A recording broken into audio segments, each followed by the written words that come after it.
Hey, what's up? Welcome back to the channel. My name is Derek. This is a video I'm actually excited about. I've been waiting to do this video for a very long time. Just had the time to do it now. Anyway, so the video is primarily aimed at beginners with any framework. However, I am going to put a lot of tips in there for anyone who's been doing it for a year, 5 years, whatever.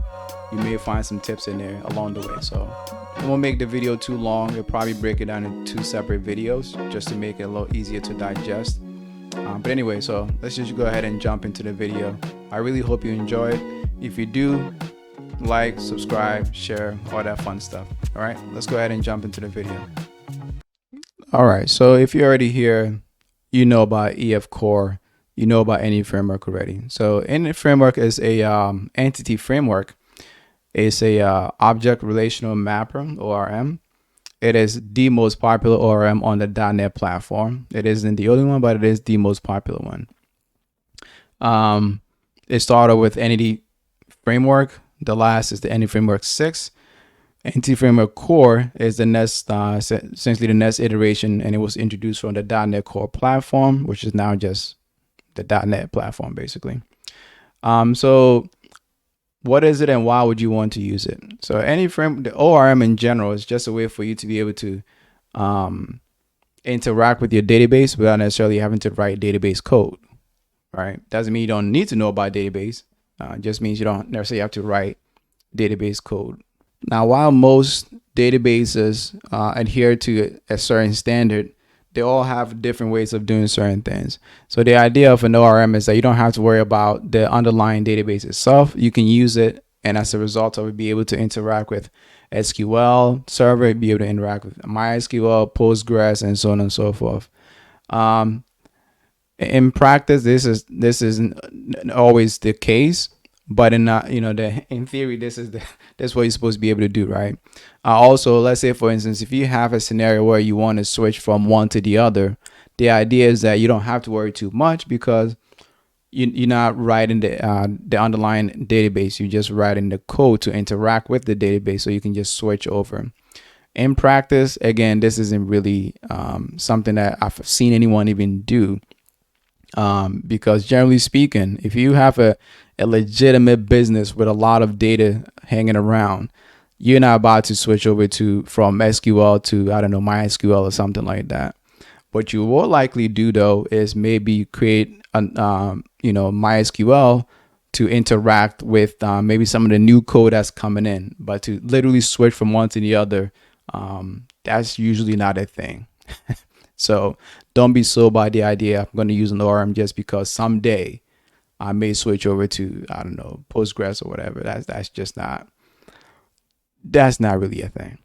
But anyway, so jumping back to any framework. So the way that we normally use any framework core or any framework in general is what we have something called code first and we have database first.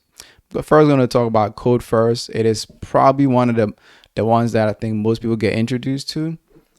So with code first, you're not writing any database code yourself, right? You write C# classes, and those C# classes are going to be translated over when you do your migrations over to a table for you, a table and columns and stuff like that for you. The other thing with code first is that you don't have to have as much SQL knowledge, which makes it good for someone starting out. It also makes versioning a lot easier. It's easier to version your database because your database is versioned by your code. That means that every time you make it, if you have for instance, you have a book class and all of a sudden, you add another field to the book, let's call it ISBN or something, right? Well, you don't have to worry about going to the data. You don't have to worry about a separate project handling this for you. When you do your migration, a new column is added to your database, right? When you add a new field. So that's one of the really, really big advantages is handling your migrations and versioning your code along with your database for you. The other way is using what we call database first. This is when you typically have an existing database already. Well, not typically, you need to have an existing database.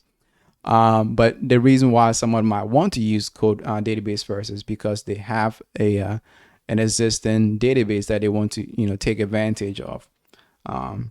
So basically what any framework allows you to do is allows you to basically reverse engineer your tables and pull your tables into classes, and then you can, interact with your classes that way. Or you can write your class from scratch. You don't actually have to pull them in. You can write them from scratch. For this project, we're going to focus primarily on database first because, like I said, that's the one that you typically don't see as often. But for me, that's actually my favorite.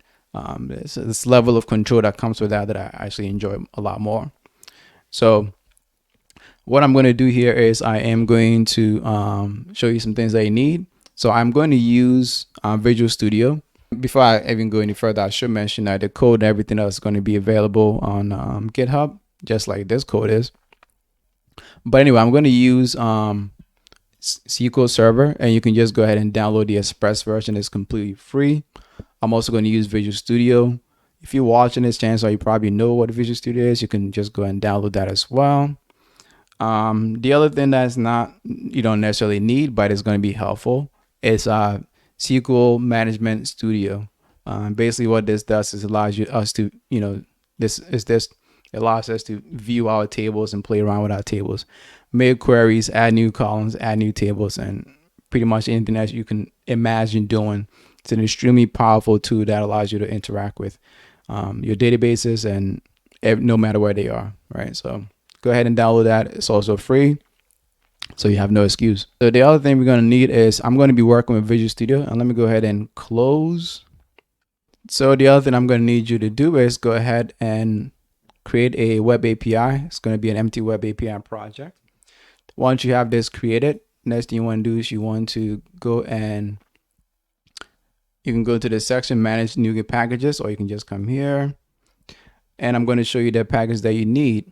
Now, because we are going to be using SQL Server, what you need is you need the Microsoft Entity Framework Core .SQL Server. I really wish they changed these names. They're so long.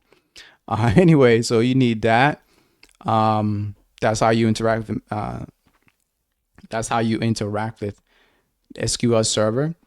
If you don't want to use this for some reason and you want to use something else, they have a whole list of different providers that you can use. There's a SQLite here. There's a Cosmos. There is also in memory, of course, there's Postgres, and so on and so forth. In fact, actually, when I do use MySQL, I usually use this Palermo one. Anyway, so let's go back to what we were doing. Once you have that, the next thing that you're going to need is you're going to need a way to be able to do your migrations. And what you need is called a Microsoft.Entity Framework Core.Tools. And as you can see here on the list, it shows us exactly what these things do. These are the commands that we're going to be able to use in a package management console. The one we're going to be using for our scenario is called the scaffold DB context. Now, if you are not going to use the package management console, but instead maybe you want to use the .NET Core CLI, then what you're going to need one additional one additional change to what is your CS project. So you're going to need this one here. In your item group, you're going to add .NET Client 2 reference, and then going to add this part here, and that's going to allow you to be able to do the DB context, add migrations, draw database, and all that fun stuff. All right, so since that's not what we're going to be doing, let's just focus on our task here. So the first thing I want to do is I want to introduce you to the table that we're going to be working with.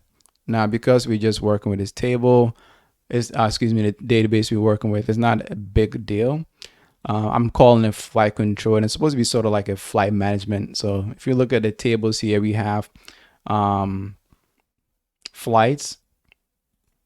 Flights have a name, they have a location, where they're going to, when they depart, the number of seats they generally will have. Then we have passengers. This would be more obviously passengers, people. So we have people fields here, name and email. People also have credit cards. So that's how they're going to be able to pay for certain things, right? And you can see here that there is a foreign key to the people, to the passenger table. And along with that, we also have tickets. Right, so tickets will be what you know. What tickets is what represents an individual's ability to be in a flight, right? So we can also have a status on the ticket. We have the flight ID, which points back to the flight. It's a foreign key. And then we also have another foreign key, which goes to the actual person. And then, of course, the price of the ticket. We didn't put the price on the flight itself because the flight itself doesn't have an idea of what a ticket price should be, right? And on top of that, we also have these two tables here called discounts and discount types. And we're going to be able to use those to maybe affect the price of the tickets. So inside this project that I have created, there's going to be another folder in here called scripts, and there's going to be scripts that's going to help you generate these tables. So you don't have to type any of these or try to stop the recording just so you can get them. But anyway, so let me show you how we get these tables right over into our project. It's almost like magic. All right, so you're going to come down to the package management console. What you're going to do is you're going to paste this. Oh, I'm going to paste it. I'm going to paste it, but you're going to type it out. And it runs it automatically, but hopefully it fails because, or it doesn't do anything because it already exists. But anyway, so what you need here is the scaffold DB context. We're going to give it a connection name. And where does this connection name come from? Well, inside of our project, if we go here to our app settings, I have a connection strings object, and the name of the connection string is called flight control DB context. And this connection string points back to my database. And if you're not using SQL Server Express like I am, then yours is going to be different. I do have other videos where I use, I think it was Postgres, so you can look at that video and get an idea. Also in that video, I don't do database first, I do code first. So that also gives you an idea of the other way of doing this as well. So, but anyway, so back to our package management console so I can explain some more. So that's where we get this name from. The provider, I just explained to you that we are using SQL Server. So that's going to be the name of the provider that we use. And where do we want our tables to go when they are created? I said that I want them to go into the entities folder. So as you can see here in this folder, that's where they end up going. You can obviously make change this to something else. Some people like to use a model's name instead. So once you do that, it's going to create the tables for you. And let's go in and take a look at what they are, and I'll come and explain each piece for you. So it creates a DB context. Again, I'll come back and explain what that is. It also creates tables that map one-to-one with the, it creates classes that map over one-to-one with the tables that we created. So as you can see, I just showed you a second ago, the credit card table, which has a key column, a card number column, which is a string. Notice that the key here is a unique identifier. In other words, it's a GUID. The card type is a string, it's an nvarchar. The expires is a date, and then there is a passenger ID, which reference back to a passenger. So if you look here, we notice that it has done everything for us. It knows that the passenger ID is a GUID, and it maps over to a passenger. So it puts a passenger reference here. And as you can see, it correctly maps all the other columns for us as well. I won't go through the rest of the classes, but once you do yours, you can just take a quick look. All right. So now that we've done that, let's come back to DB context so I can actually explain to you what a DB context is. So a DB context is simply a class, right? It's a class that we use to manage our database. We use it to configure the database. We use it to access the database, obviously. And there's a whole lot of configuration you can do. I believe that's one of the reasons why any framework, core and any framework in general, is really difficult for newcomers because there is so much that you can do. But you got to keep in mind this library has been around for so long that it's just had that much time to build itself. even though any framework core itself is relatively young, now what it rolled off from any framework it's itself, it's been around for a long time. So again, the DB context is a way for us to interact with our database. And this configuration piece, I'll come back to that in a quick second. So the other stuff that it created for us are these DB sets. So what are DB sets? The DB sets are the actual database tables. All right. So DB set is the context of the database itself and how we interact with it. DB set are the classes that map over one-to-one with the tables. One thing you will notice that when our tables are pluralized, right? So credit cards, when any framework created these, it creates it the same way, credit cards. But you can see that the actual class itself it's a singular, it's not plural. So it's something to keep in mind. So the first thing I'm going to go over here is tip number 1. You often going to find that you may need to remove this from here and actually put this configuration in the startup class. So let's just go ahead and do that. All right, so what I've done here is I've come into the configure services in the startup CS, and I've configured the DB context here, which is the flight control context. And all you have to do is simply call services.addDB context, pass in the name, and you can do a whole bunch of other configurations, including telling it where the connection string is. All right, so again, just make sure you have the same connection string that we have in the app settings, and you should be good to go. All right, so back to our DB context here. So what you notice is that right below, we have several items configured here, and these configurations map over to our database, what we want our database to look like. So here comes tip number 2. There are several ways in which to configure your database. All right. So the first I'm going to show you is probably the simplest, and this is what you typically do with code first. So let's go ahead and take a look at that one. So what I have here is just a book class and a author class. So this is by convention, when we create something like this and we go ahead and migrate, any framework is going to create a books table. And because it sees this ID after the word book, it's going to, by convention, assume that this is the key. So it's going to map this for us. It's going to create the title is going to know that's a string. So it's going to create a varchar. It's going to know that published date needs to be a datetime object. Now, when it sees this author ID and it sees the author here, it's going to know also that this author itself is a different table. And it's going to know that we are trying to say that this author ID is a foreign key that references the author table. So this is all by convention. If this all sounds kind of crazy because you don't have a lot of control, well, that's pretty much what happens when you do by convention, right? As you can see, it's a lot easier. There's nothing involved on our end, but the downside of that is that, you don't really have a lot of control here. All right, so the next one takes us a little higher in terms of more work on our end, but also more control. And that's called the annotation or the attributes, right? So the annotation type here gives us a lot more control. As you can see, it's even longer, right, of a class. So we can tell it that we want it to go to a table called books.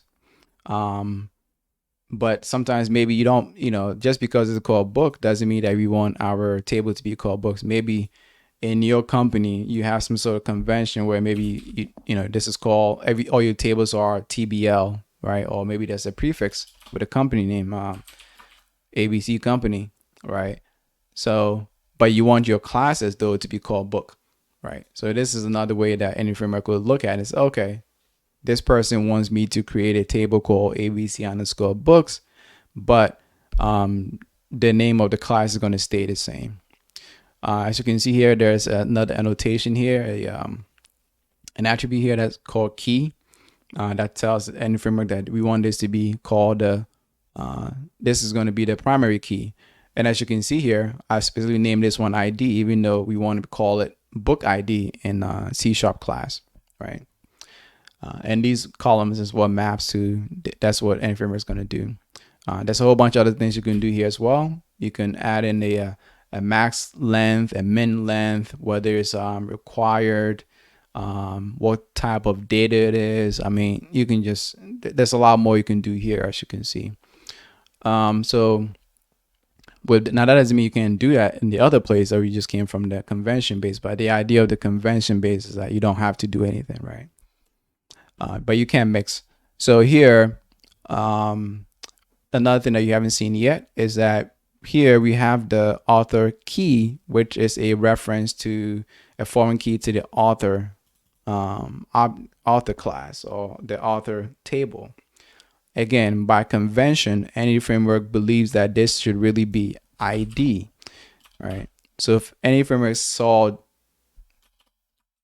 key, it would think that that's just a new table you want, a new column you want me to create. It doesn't know that it should map it to this. So we can put this foreign key attribute on here to tell any framework that, oh, no, this is a foreign key, even though it's not, it doesn't say ID on it. And I want you to map it over to the author table. Now you don't have to put this on here. You can actually put it on the navigation property itself. And then you can just say this maps over back to the author key. So either one works. I typically prefer to put it the other way if I'm doing annotation or if I'm doing attribute based. The other one here is pretty much of the same stuff here. There's a key attribute, it's a required min length, max length, so on and so forth. Oh, the other one here that I should probably explain is the not mapped attribute.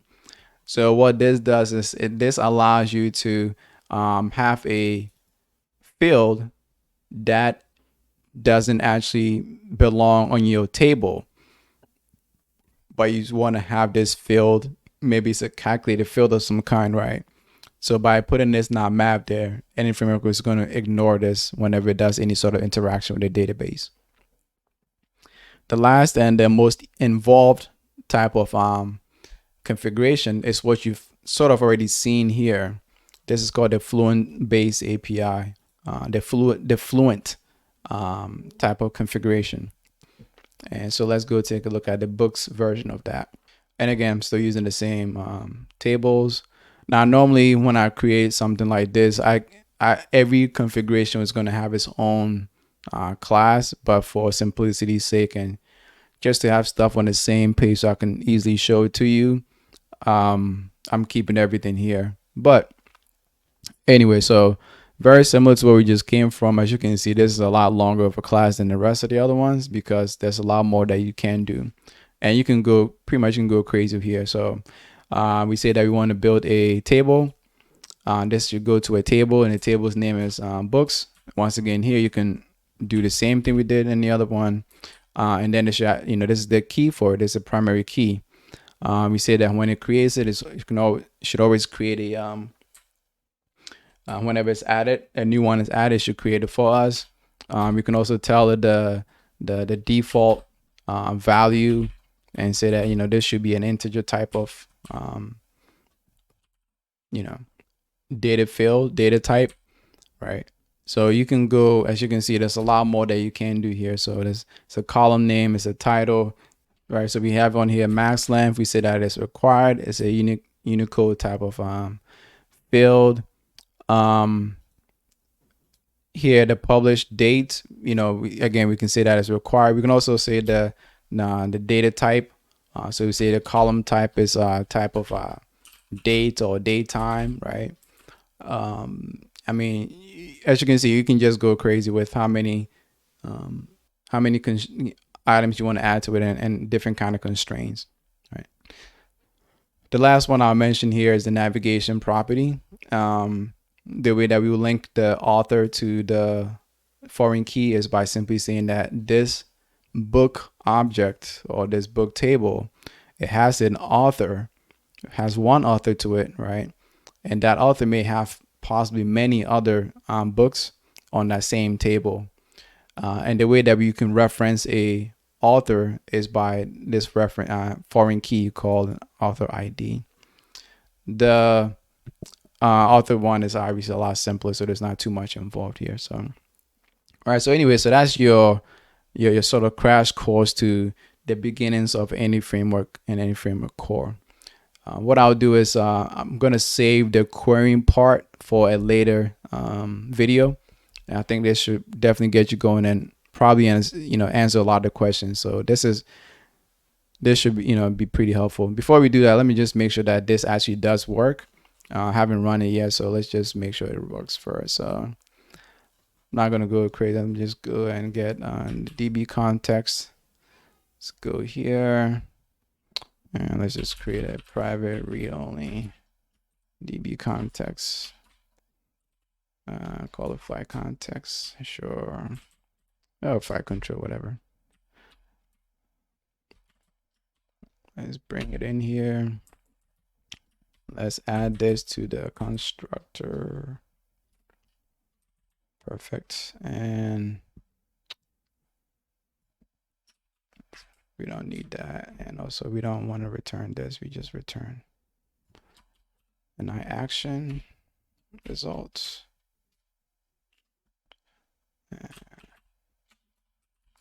Return okay. Flight control. I already have this. Should be some data in here, so .to list. Let's run that real quick. Always want to make sure these things are working right. All right, so Swagger comes up. Let's try it, execute, and it's loading, and it works. All right, so that's cool. All right, so the next video, we'll go ahead and actually, do the querying part, and I'll introduce some concepts like how to do the projections, query projections, and we might possibly bring in auto mapper to help with the projections and stuff like that. So just some techniques that you can definitely do to help you maximize your use of any framework. So hope you enjoyed this video. If you did, like, subscribe, share, all that fun stuff. Anyway, I will see you in the next video. Peace.